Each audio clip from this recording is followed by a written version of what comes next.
Hey Google, what's the meaning of life? Life, noun. The condition that distinguishes animals and plants from inorganic matter, including the capacity for growth, reproduction, functional activity, and continual change preceding death. Also, 42.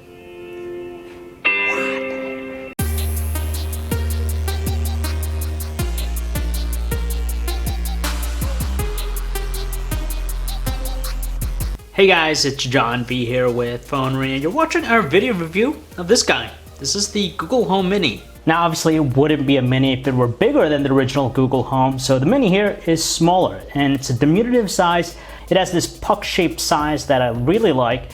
And the best thing about the design is that it's never overpowering. It doesn't try to overpower some of the other gadgets that you might have on your desk or your entertainment center. It's pretty discreet for the most part and also has a very natural look and feel to it. It has this mesh-like cloth fabric that covers the speaker, giving it a very natural feel, which I appreciate because it doesn't look like an ordinary electronics gadget. It looks like something else. It's pretty minimalistic for the most part, which I again appreciate. Now there are a few things around the speaker. You have this mute switch right here. You have the micro USB port that supplies power into it. You got to be careful because it won't accept just any ordinary micro USB cable because the cutout here is pretty unique to this one. And finally, you have the touch sensitive surface on top. You have the LEDs that glow to indicate what the volume levels are, but you could tap either the left or right sides to actually adjust the volume, although you have to press it down firmly because sometimes it doesn't register it right away. So obviously there's a physical design difference between the Mini and the standard Google Home. This is significantly smaller, more compact, which some people will appreciate. But in terms of the functionality, there's no compromises whatsoever. Anything that the Google Home does, the Mini can do as well. Okay, here you go. Where does a general keep his armies? In his sleepies. Did you hear about the new high-tech broom? It's sweeping the nation. What do you get when you put a vest on an alligator? An investigator. And that includes things like Google Assistant. It works just like it does on your smartphone, so you ask it a bunch of different questions or commands, and it's going to respond back to you. Wednesday, it'll be sunny. Hey Google, did the Yankees win? Yes, the Yankees won 1-0 yesterday against the Indians. Hey Google, how about the Giants? No, the Giants lost 27-22 yesterday against the Chargers. Hey Google, and the Jets? Yes, the Jets won 17-14 yesterday against the Browns.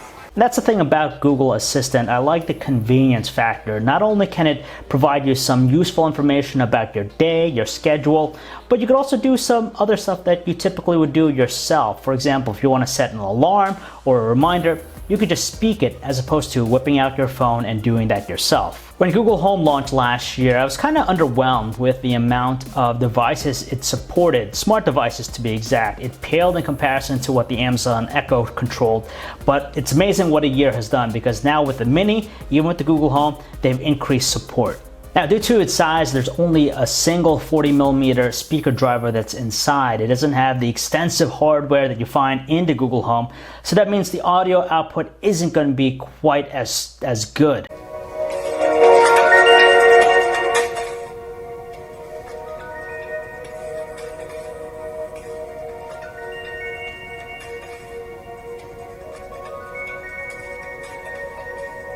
For me, it suffices, but I really wouldn't recommend playing music at the loudest volume setting because it kind of has a little bit of a strain to it. It doesn't have the same richness or robust tones that you get out of the standard Google Home, especially with the lows, with the bass. You don't hear the beats as well here with the Google Home Mini. Now, if you're an audio buff, it's kind of tough for me to recommend the Mini because it's kind of underpowered with its quality.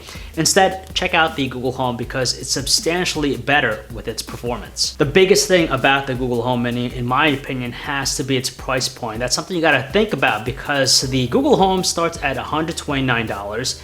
It has the same functionality as the Mini, but of course you're gonna get better audio performance. The Mini itself is only a mere 49 bucks. That is just crazy, you think about it. It opens things up for Google because they have this new market they're going to go after. The 129 price point of the Google Home might have been a little bit too steep for some people, but at 49 bucks, this is just a steal. So if you guys want to learn more about the Google Home Mini, you could check out our website, PhoneArena.com. It's John V, signing off.